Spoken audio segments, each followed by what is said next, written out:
Morning students, last time we have started the topic lengthwise. Lengthwise are f block elements in which filling of 4f orbitals takes place. Various lengthwise elements we have already studied. We have studied about their oxygen states. The common oxygen state of lengthwise is +3. But they also show +2 and +4 oxidation states. +2 and +4 oxidation states are shown by mainly those elements which after losing 2 and 4 electrons acquire a stable configuration of 4f0, 4f7 or 4f14. For example, we have europium 2 positive and ytterbium 2 positive. They after losing 2 electrons acquire a stable configuration of 4f7 and 4f14 respectively. And also we have cerium 4 positive and terbium 4 positive. Both cerium and terbium lose 4 electrons and acquire a stable configuration of 4f0 and 4f7 respectively. Cerium and terbium has high tendency to lose 4 electrons, that is why they show an oxidation state of +4. Europium and ytterbium have high tendency to lose 2 electrons, that is why they show an oxidation state of +2. We have also studied that among lengthwise, 3 elements are lanthanum, gadolinium and rubidium. These 3 elements have +3 oxidation state, exceptionally stable. This is because lanthanum 3 positive, gadolinium 3 positive and rubidium 3 positive have extra stable 4f0, 4f7 and 4f14 electronic configuration. That is why these 3 elements have high tendency to show +3 oxidation state. Clear है बेटा? हमने ये भी पढ़ा था कि क्योंकि लैंथोनाइड्स की कॉमन स्टेबल ऑक्सीजन स्टेट क्या होती है +3. That is why europium and ytterbium 2 positive act as strong reducing agents in solution. Solution में वो क्या करेंगे? Reducing agents. Reducing agents क्या करेंगे? Because in solution they will lose 1 electron and will form stable europium 3 positive and ytterbium 3 positive. That is why they will act as reducing agents in solution. Similarly, if we go to cerium 4 positive and terbium 4 positive, they also wants to go to their stable oxidation state of +3. That is why in solution they will gain 1 electron and will go to stable common +3 oxidation state. Cerium 3 positive and terbium 4 positive. Since they gain electron and acquire a oxidation state of +3, that is why they act as oxidizing agents in solution. This we have already studied in our previous video. Now in d block elements, we have studied that these d block elements show a large number of oxidation states. Like manganese, you can take it can show an oxidation state from +2 to +7. It can show +2, +3, +4, +5, +6 and +7. Whereas lengthwise show only 3 oxidation states, +2, +3 and +4. Lengthwise show only 3 oxidation states, but d block elements generally show a large number of oxidation states. What is the reason? What is the reason behind this? This is because in d block elements, d electrons are present in n-1 d subshell. d electrons are present in n-1 d subshell. ठीक है? और n-1 d के बाद जो shell होता है, ठीक है, वो कौन सा होता है बेटा? ns. मतलब डी ब्लॉक एलिमेंट्स में जो इलेक्ट्रॉन्स प्रेजेंट होते हैं वो ns और n-1 d सबशेल्स में होते हैं। ठीक है, d इलेक्ट्रॉन्स यहां पर किसमें एंटर हुए हैं, n-1 d में। और f ब्लॉक एलिमेंट्स में, ये f ब्लॉक एलिमेंट्स हैं इलेक्ट्रोलाइट्स, इनमें f के इलेक्ट्रॉन्स किसमें एंटर करते हैं बेटा, n-2 f ऑर्बिटल्स में, n-2 f orbitals. Outermost shell कौन सा है बेटा, ns, उससे एक कम कौन सा होगा, n-1 d, और f के इलेक्ट्रॉन्स इसमें एंटर करते हैं n-2। मतलब सपोज करते हैं अगर ये आउटर मोस्ट शेल है तो ये सेकंड लास्ट शेल और ये क्या बेटा थर्ड लास्ट शेल, मतलब इसके अंदर इलेक्ट्रॉन्स क्या होते हैं, ऐड होते हैं डीपर शेल्स के अंदर, अंदर वाले शेल्स के अंदर। ठीक है, अगर f के इलेक्ट्रॉन्स अंदर वाले शेल्स के अंदर ऐड होंगे, थर्ड क्लास शेल में ऐड होंगे, तो वो बॉन्ड फॉर्मेशन में पार्टिसिपेट नहीं करेंगे। They does not participate in bond formation because they are present in deeper shells, अंदर वाले शेल्स में इलेक्ट्रॉन्स प्रेजेंट हैं f के, तो वो बॉन्ड फॉर्मेशन में इजीली पार्टिसिपेट नहीं कर पाएंगे। सिर्फ बॉन्ड फॉर्मेशन में इलेक्ट्रॉन्स इसके पार्टिसिपेट करेंगे और इसके पार्टिसिपेट करेंगे। ठीक है, तो ऑक्सीजन स्टेट या तो +3 होती है या +2 होती है या क्या होती है +4, क्योंकि इन दोनों के ऑर्बिटल्स में मैक्सिमम इलेक्ट्रॉन्स 4 ही प्रेजेंट है। इसके इलेक्ट्रॉन्स को बेटा बॉन्ड फॉर्मेशन में पार्टिसिपेट नहीं करते क्योंकि ये बहुत ज्यादा अंदर प्रेजेंट होता है, डीप में प्रेजेंट होता है। ठीक है, अब बात करते हैं डी ब्लॉक एलिमेंट्स की। डी ब्लॉक एलिमेंट्स में जो हम लास्ट में देखते हैं इलेक्ट्रॉन्स ns में प्रेजेंट होते हैं और n-1 d सबशेल्स में इलेक्ट्रॉन्स प्रेजेंट होते हैं। अब इस केस में डी इलेक्ट्रॉन्स जो है ज्यादा डीप में नहीं गए, वो सेकंड लास्ट शेल में है। ठीक है, और इन दोनों ऑर्बिटल्स में, इन दोनों सबशेल्स के ऑर्बिटल्स में एनर्जी गैप भी क्या होता है, कम होता है। That is why electrons from both the orbitals, इसके 5 ऑर्बिटल्स और इसका एक ऑर्बिटल, इन सभी के ऑर्बिटल्स में से इलेक्ट्रॉन्स पार्टिसिपेट करते हैं। That is why D block elements show a large number of oxidation states. D block elements जो है large number of oxidation show क्यों करते हैं, because D electrons are added into n-1 d subshell that is not deeper. ठीक है, ज्यादा deep में नहीं है। ठीक है, इसलिए इसके इलेक्ट्रॉन्स जो है बॉन्ड फॉर्मेशन में पार्टिसिपेट कर सकते हैं।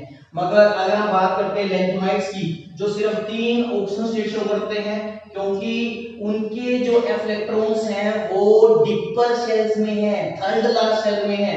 That is why they does not participate in bond formation and thus they show oxygen state of either +2 +3 और +4। क्लियर है, सिर्फ n-1 d और ns के ही इलेक्ट्रॉन जो है बॉन्ड फॉर्मेशन में पार्टिसिपेट करते हैं। ठीक है बेटा, अब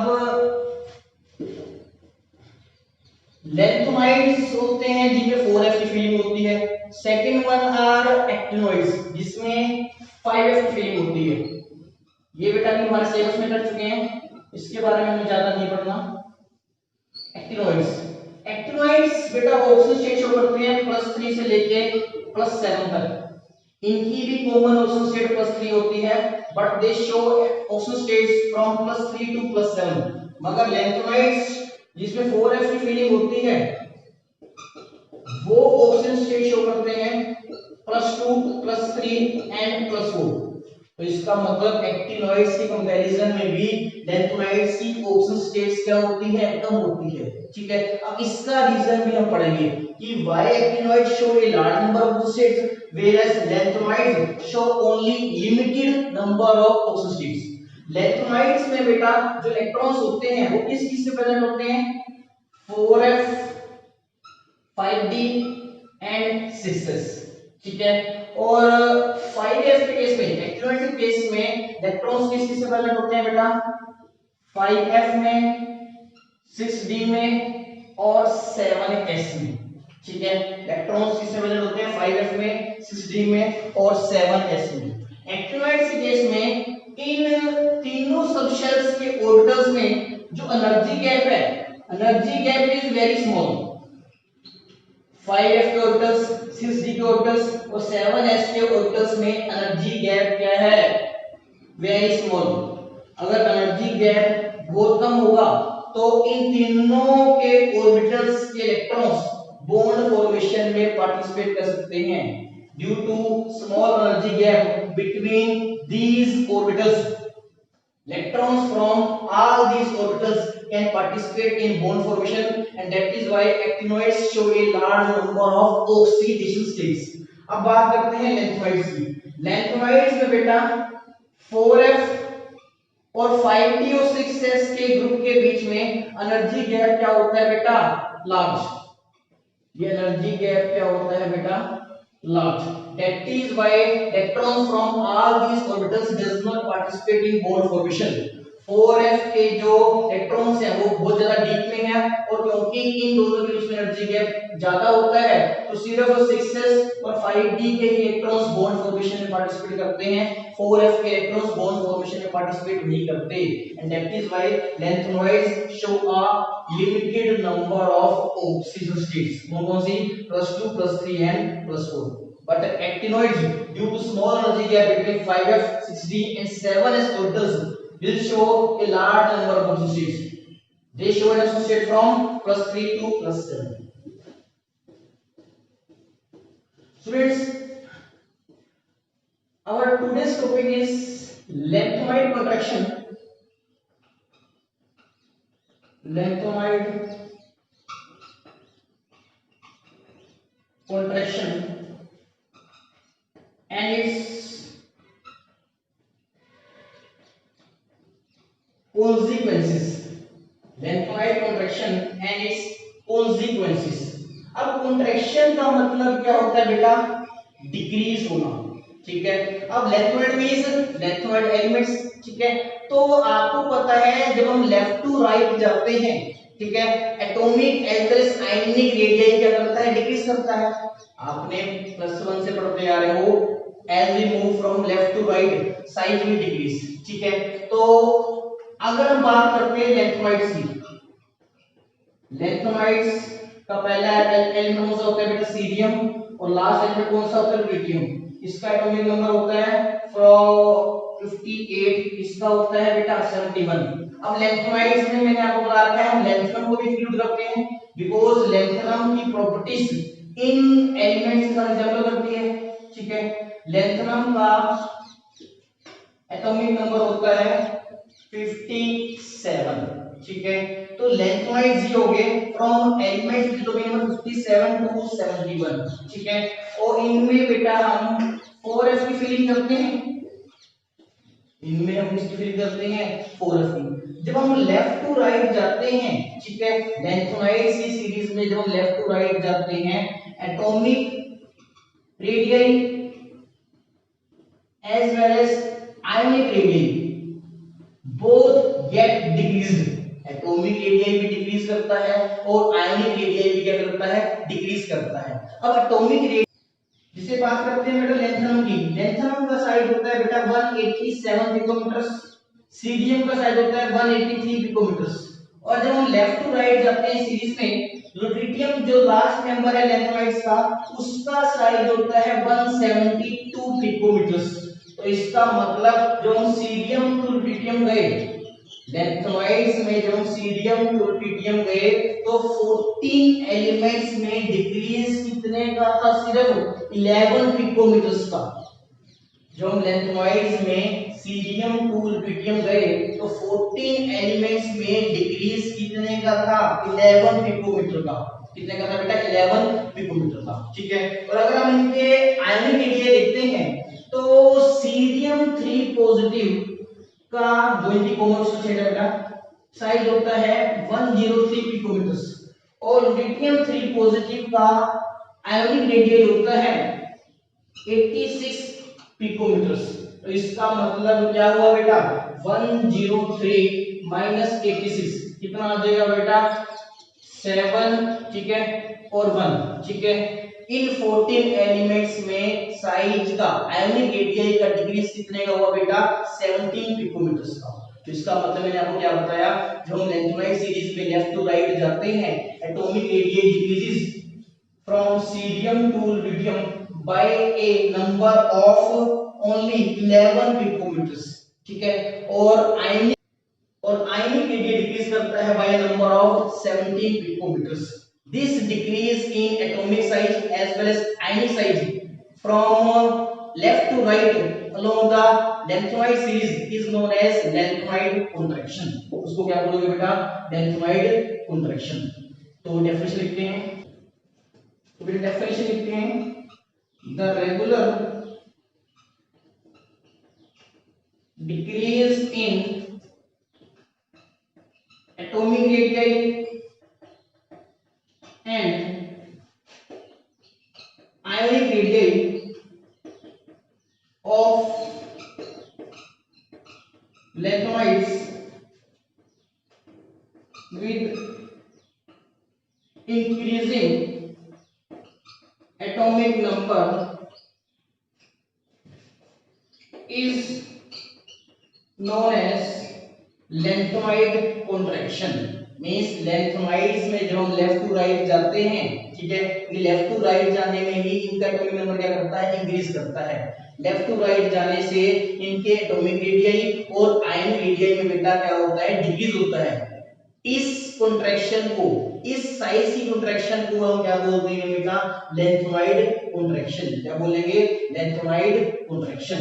ठीक है। और मैंने आपको बताया बेटा लेंथोइड्स के एटॉमिक रेडियस में decrease from cerium to lutetium कितना होता है बेटा? 11 पिकोमीटर्स। अगर हम सीरियम टू लुटियम जाते हैं, इन 14 एलिमेंट्स में एटॉमिक रेडियस का डिक्रीज कितना होता है बेटा? 11 पिकोमीटर्स। ठीक है। और इन 14 एलिमेंट्स में आयनिक रेडियस का डिक्रीज कितना होता है? from cerium 3 positive to lutetium 3 positive। In 14 elements में आयनिक रेडियस का डिक्रीज कितना होता है बेटा? 17 पिकोमीटर्स। ठीक है। सीरियम 3 पॉजिटिव का साइज मैंने आपको बता दिया था कितना होता है? 103 पिकोमीटर्स। और लुटियम 3 पॉजिटिव कितना बताया था मैंने? 86 पिकोमीटर्स। ठीक है। और सीरियम का साइज कितना बताया था? 183 पिकोमीटर्स। और इसका कितना बताया था मैंने आपको? 172 पिकोमीटर्स। ठीक है। तो इन 14 एलिमेंट्स में एटॉमिक रेडियस का डिक्रीज कितना होता है? 11 पिकोमीटर। ठीक है। और इन 14 एलिमेंट्स में आयनिक रेडियस का डिक्रीज कितना होता है बेटा? 17 picometre. This decrease in atomic as well as ionic radius is known as lanthanoid contraction. अब ये कॉन्ट्रैक्शन बेटा बाकी कॉन्ट्रैक्शन से डिफर कैसे करता है वो पढ़ने वाले हैं। एस ब्लॉक और पी ब्लॉक एलिमेंट्स में आपने लिखा होगा दो जो सक्सेसिव मेंबर्स हैं, कोई भी जो सक्सेसिव मेंबर्स हैं उनके बीच में ही साइज का डिफरेंस बेटा 30 40 से 50 पिकोमीटर का होता है। मगर लेंथोइड्स में ये कॉन्ट्रैक्शन कुछ अलग है। इनमें 14 एलिमेंट्स में 14 एलिमेंट्स में साइज का डिफरेंस कितना आया? सिर्फ 11 पिकोमीटर का और 17 पिकोमीटर का। एस ब्लॉक और पी ब्लॉक एलिमेंट्स के तो सिर्फ दो एलिमेंट्स में ही 40-50 या उससे ज्यादा का डिफरेंस रहता है। मगर लेंथोइड्स में तो ये कॉन्ट्रैक्शन अलग है। ये ऐसी कॉन्ट्रैक्शन है जिसमें साइज डिक्रीज तो करता है but decrease in size of atomic as well as ionic radius is very small. ठीक है। That is why this contraction is known as lanthanoid contraction. Contraction का मतलब होता है बड़ा छोटा। अब इस लेंथोइड कॉन्ट्रैक्शन का रीजन क्या है? साइज डिक्रीज करता है, तो उसके मैं दो रीजन बता रहा हूं आपको। Cause of lanthanoid contraction, increasing nuclear charge from left to right in lanthanoid series. जो हम लेंथोइड सीरीज में लेफ्ट टू राइट जाते हैं, nuclear charge increases by 1 unit. अगर न्यूक्लियर चार्ज इंक्रीज करेगा, force of attraction between nucleus and valence electron will get increased, तो size क्या करता है बेटा? डिक्रीज। एक रीजन ये हो गया। सेकंड रीजन क्या है? Poor shielding of F orbital electrons. F orbital में जो इलेक्ट्रॉन्स हैं उनका शील्डिंग फैक्टर क्या होता है? पुअर होता है। ठीक है। This is due to reason that F orbitals have very complex shapes. उन अब इस पॉइंट को समझते हैं बेटा। Suppose this is nucleus and this is valence electrons. Valence electrons किस में होते हैं बेटा? इस केस में इसमें होते हैं 6s में और होते हैं 5d में, ठीक है। तो ये देखो आप 4f इलेक्ट्रॉन्स का शील्डिंग इफेक्ट क्या होता है? पुअर होता है। 4f इलेक्ट्रॉन का शील्डिंग इफेक्ट क्योंकि पुअर है, तो न्यूक्लियस और आउटर मोस्ट शेल के जो इलेक्ट्रॉन्स हैं उनके बीच में अट्रैक्शन क्या होगी? स्ट्रांग होगी और साइज कंटिन्यूअसली क्या करता चला जाएगा? डिक्रीज। एक तो न्यूक्लियर चार्ज इंक्रीज कर रहा है और सेकंड पॉइंट में क्या बताया आपको कि 4f के इलेक्ट्रॉन्स का जो शील्डिंग इफेक्ट है वो पुअर होता है। This is due to their very complex shapes, ठीक है। 4f के इलेक्ट्रॉन्स का जो शील्डिंग इफेक्ट पुअर है, न्यूक्लियस और 5d6s के इलेक्ट्रॉन्स के बीच में अट्रैक्शन क्या होगी? स्ट्रांग। अट्रैक्शन स्ट्रांग होती चली जाएगी तो size will get continuously decrease. और मैंने आपको बता दिया कि डिक्रीज कितना होता है एटॉमिक रेडियस और एनोमिक रेडियस में, ठीक है, 11 पिकोमीटर एंड 17 पिकोमीटर रिस्पेक्टिवली, ठीक है। तो लेंथोइड कॉन्ट्रैक्शन के मैंने आपको दो कारण बता दिए। This is meaning of lanthanoid contraction and this is its cause. अब हमने पढ़ना बेटा consequences of lanthanoid contraction. Lanthanoid contraction के कॉन्सिक्वेंसेस क्या हैं?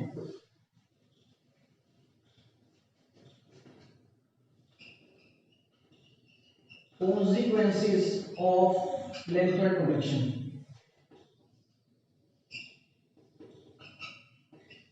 First is similarity of elements of lengthenoids. अब मैंने आपको क्या बताया? लैंथोनाइड्स के केस में जब लैंथोनाइड कॉन्ट्रैक्शन होता है तो 14 एलिमेंट्स में एटॉमिक रेडियस का डिक्रीज कितना होता है? 11 पिकोमीटर ओनली। और आयनिक रेडियस में जो डिक्रीज होता है दैट इज ओनली 17 पिकोमीटर, ठीक है। तो क्योंकि डिक्रीज बहुत कम है एलिमेंट्स के साइज के बीच में, तो इसका मतलब क्या हुआ? लैंथोनाइड्स के जो 14 एलिमेंट्स हैं उनका साइज क्या होगा? Nearly same. उनका साइज क्या होगा? Nearly same. अगर साइज नियरली सेम होगा तो उनकी प्रॉपर्टीज भी क्या होंगी? नियरली सेम, ठीक है, क्योंकि most of the properties depends on size. अब क्योंकि लैंथोनाइड्स एलिमेंट्स का साइज नियरली सेम है, उनकी प्रॉपर्टीज भी क्या होंगी? सेम। अगर प्रॉपर्टी सेम है this will makes there separation difficult. अगर दो एलिमेंट्स सिमिलर प्रॉपर्टीज रखेंगे तो उनको डिस्टिंग्विश करना, उनको सेपरेट करना क्या होगा? डिफिकल्ट, ठीक है। तो यही हमारा पहला पॉइंट है कॉन्सिक्वेंस का, similarity of elements of lanthanoids due to very less difference in size of lengthenoids 11 picometer in atomic radii and 17 picometer in ionic radii.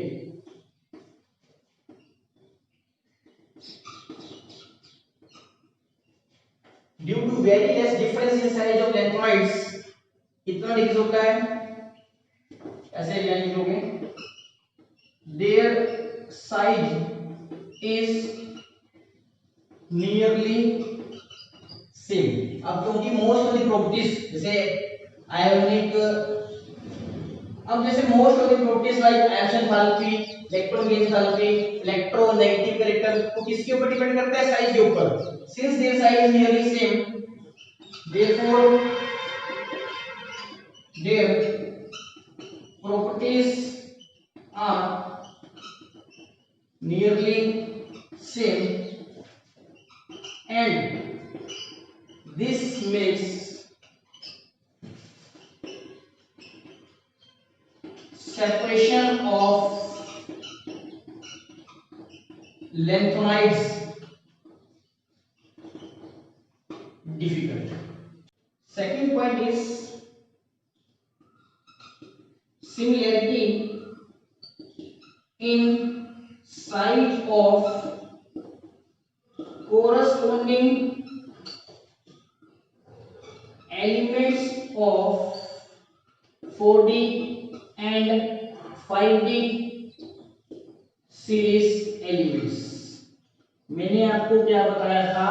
जब हम 4D to 5D जाते हैं तो साइज क्या करना चाहिए था, इंक्रीज, मगर एक्चुअल में 4D और 5D सीरीज के जो बेटा कोरस्पोंडिंग एलिमेंट्स होते हैं, कोरस्पोंडिंग मतलब इस एलिमेंट के नीचे ये आता है, इस एलिमेंट के नीचे ये आता है, इस एलिमेंट के नीचे ये आता है, इन कोरस्पोंडिंग एलिमेंट्स का साइज क्या होता है, नियरली सेम। ठीक है, 4D और 5D सीरीज के जो कोरस्पोंडिंग एलिमेंट्स हैं उनका साइज नियरली क्या होता है, सेम। मैंने पीछे आपको बताया था कि इसका रीजन क्या होता है, लेंथोइड कॉन्ट्रैक्शन, और मैंने ये बताया था कि जब हम लेंथोइड कॉन्ट्रैक्शन टॉपिक पढ़ेंगे उसमें हम इसको ज्यादा एक्सप्लेन करेंगे। ठीक है, तो 4D और 5D सीरीज के जो एलिमेंट्स हैं उनका साइज नियरली सेम क्यों होता है, this is due to lanthanoid contraction. अब इसको हम समझते हैं।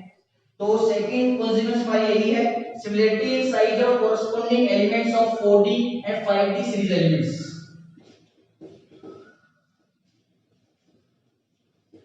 4D सीरीज के बेटा एलिमेंट्स होते हैं yttrium, zirconium, niobium and so on. ठीक है, 5D सीरीज के एलिमेंट्स होते हैं यट्रियम के नीचे आता है बेटा लैंथनम, ठीक है, जिरकोनियम के नीचे आता है हैफनियम, नायोबियम के नीचे आता है बेटा टैंटलम। ठीक है, इसका साइज होता है बेटा 180 पिकोमीटर, इसका होता है बेटा 160 पिकोमीटर, इसका होता है बेटा 143 पिकोमीटर। ठीक है, अब हमें ऐसा लगता है कि जो हम 4D टू 5D जाएंगे, ठीक है, लैंथनम का साइज यट्रियम से बहुत बड़ा होना चाहिए, हैफनियम का साइज जिरकोनियम से बहुत बड़ा होना चाहिए, टैंटलम का साइज नायोबियम से बहुत बड़ा होना चाहिए। सिमिलरली आगे वाले एलिमेंट्स का साइज ऊपर वाले एलिमेंट्स से काफी बड़ा होना चाहिए, मगर एक्चुअल में ऐसा नहीं है। लैंथनम का साइज होता है 187 पिकोमीटर, नियरली सेम है। ठीक है, हैफनियम का साइज होता है 159 पिकोमीटर, जो नियरली सेम है ऑफ जिरकोनियम, और टैंटलम का साइज होता है 143 पिकोमीटर, जो क्या है same as niobium.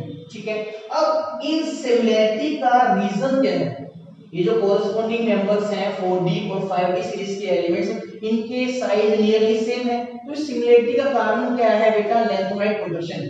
This is due to lanthanoid contraction. अब वो कैसे, अब बेटा लेंथनम के बाद 14 एलिमेंट्स आते हैं लेंथोइड्स के। ठीक है, लेंथोइड्स को आप LNC में प्रेजेंट करते हो।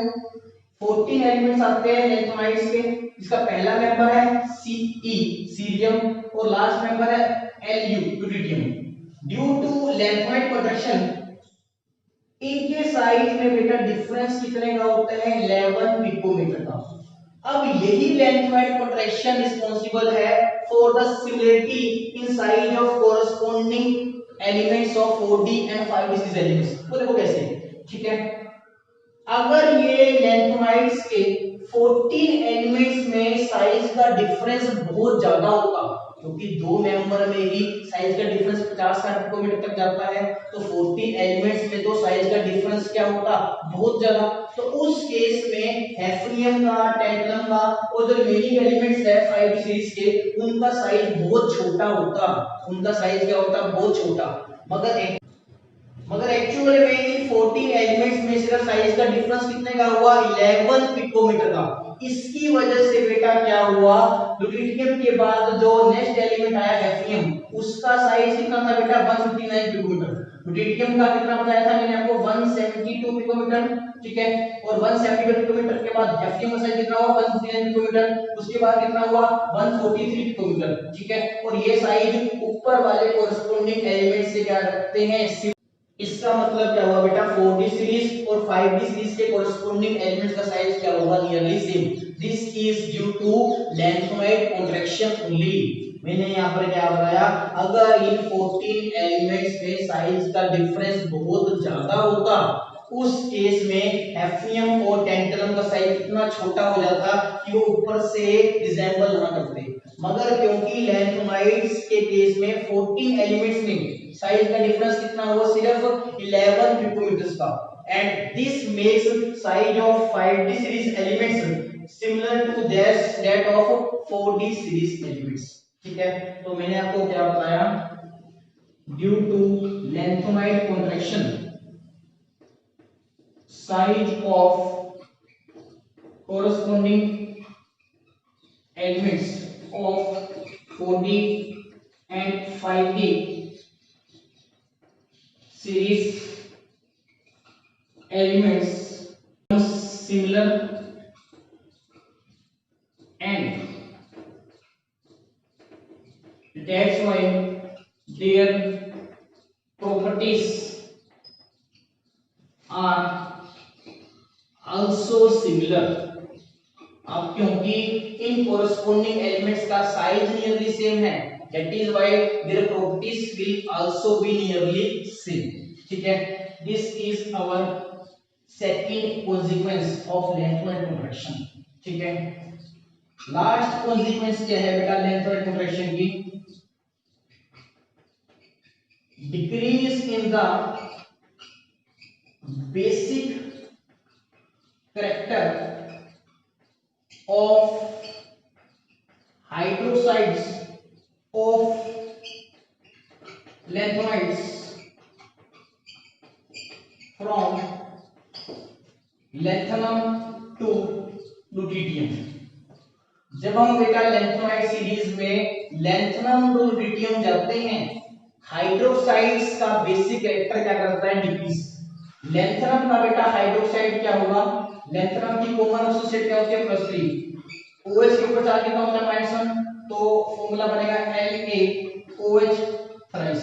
ठीक है, सेम लुटियम के केस में कॉमन एसोसिएट +3, OH के ऊपर चार्ज कितना होता है? -1. तो लुटियम हाइड्रोक्साइड का फॉर्मूला ये होगा LuOH थ्राइस. अब इस पॉइंट में हम क्या बताएंगे? जब हम लैंथनम टू लुटियम के हाइड्रोक्साइड की तरफ जाएंगे, मतलब जब हम लैंथनम हाइड्रोक्साइड से लुटियम हाइड्रोक्साइड की तरफ जाएंगे तो बेसिक कैरेक्टर क्या करेगा? डिक्रीज. बेसिक कैरेक्टर क्या करता है? डिक्रीज. इसको हमने एक्सप्लेन करना है. ठीक है, अब ऐसा क्यों है? देखो, लैंथनम हाइड्रोक्साइड में लैंथनम के ऊपर चार्ज है 3 पॉजिटिव और इस केस में लुटियम के ऊपर चार्ज कितना है? 3 पॉजिटिव. ठीक है, और आपको पता है जब हम lanthanum 3 positive to lutetium 3 positive जाते हैं, due to lanthanide contraction size क्या करता है? Decrease. Due to lanthanide contraction size क्या करता है? डिक्रीज करता है. अब आपने फाजन रूल्स अप्लाई करने हैं जो आपने +1 में पढ़े थे. फाजन रूल्स क्या कहते हैं? अगर एक कंपाउंड में केटाइन का साइज छोटा है तो उसका कोवैलेंट कैरेक्टर क्या होगा? ज्यादा. ठीक है, तो लैंथनम हाइड्रोक्साइड से जब हम लुटियम हाइड्रोक्साइड की तरफ जाएंगे, क्योंकि साइज ऑफ केटाइन डिक्रीज करता है, साइज ऑफ केटाइन डिक्रीज करता है, तो covalent character of hydroxide will increase. Size क्या करता है? डिक्रीज करता है. Therefore covalent character of hydroxides will get increase. Hydroxides का बेटा कोवैलेंट कैरेक्टर क्या करेगा? इंक्रीज करेगा. क्योंकि फाजन रूल्स आपने पढ़ रखे हैं, केटाइन का साइज जितना छोटा होता है कोवैलेंट कैरेक्टर उतना ही क्या होता है बेटा? कंपाउंड में ज्यादा. तो जब हम लैंथनम हाइड्रोक्साइड से लुटियम हाइड्रोक्साइड की तरफ जाएंगे, कोवैलेंट कैरेक्टर क्या करेगा बेटा? इंक्रीज. अगर कोवैलेंट कैरेक्टर इंक्रीज करेगा तो आयोनिक कैरेक्टर क्या करेगा? डिक्रीज. अगर आयोनिक कैरेक्टर डिक्रीज करेगा तो इसका मतलब क्या हुआ? अगर इसमें आयोनिक कैरेक्टर कम है तो इसका मतलब इसकी OH नेगेटिव आयंस को रिलीज करने की टेंडेंसी क्या होगी? Very less. जिसमें कोवैलेंट कैरेक्टर ज्यादा होगा मतलब उसमें आयोनिक कैरेक्टर क्या होगा? कम. अगर आयोनिक कैरेक्टर इसमें कम है तो इसकी OH नेगेटिव आयंस को रिलीज करने की टेंडेंसी क्या हो जाती है? बहुत कम. इसका मतलब इसका बेसिक कैरेक्टर क्या होगा? कम होगा. ठीक है, तो लेफ्ट टू राइट जाने से due to lanthanide contraction size क्या करता है? आयंस का डिक्रीज करता है. अगर आयंस का मतलब केटाइन का साइज अगर डिक्रीज करेगा तो हाइड्रोक्साइड्स का covalent character left to right जाने से क्या करेगा? इंक्रीज. अगर कोवैलेंट कैरेक्टर इंक्रीज करेगा तो आयोनिक कैरेक्टर क्या करेगा बेटा? डिक्रीज. अगर आयोनिक कैरेक्टर डिक्रीज कर गया, अगर इस कंपाउंड का आयोनिक कैरेक्टर बहुत कम है तो इसकी OH नेगेटिव आयंस को रिलीज करने की टेंडेंसी जो है बहुत कम होगी. मतलब इसका बेसिक कैरेक्टर क्या होगा? कम होगा. तो बेटा लास्ट में इसको कैसे लिखा जाएगा? Due to lanthanide contraction size of cation from lanthanum 3 positive to lutetium 3 positive get decreased. and that is why covalent character of hydroxide increases and its ionic character decreases. Due to decrease in ionic character of hydroxide, basic character also decreases. ठीक है, this is our consequence of lanthanide contraction. Decrease in the basic character of hydroxides of lanthanides as we move from lanthanum to tritium. मतलब tritium hydroxide का basic character कम होगा as compare to lanthanum hydroxide. Clear है बेटा? तो आज हमने लैंथनाइड contraction क्या होता है, उसका कारण क्या है और उसके कॉन्सिक्वेंसेस क्या हैं तो हमने पढ़ लिए। ठीक है, पहले कॉन्सिक्वेंस मैंने क्या बताई थी, क्योंकि लैंथनाइड कॉन्ट्रैक्शन की वजह से साइज नियरली क्या रहता है, सेम रहता है। This makes separation of lanthanides difficult. Second consequence मैंने क्या बताई थी, due to lanthanide contraction there is similarity in size of corresponding elements of 4D and 5D series elements. Last consequence बेटा मैंने क्या बताई है, due to lanthanide contraction basic character of hydroxides get decreased as we move from lanthanum to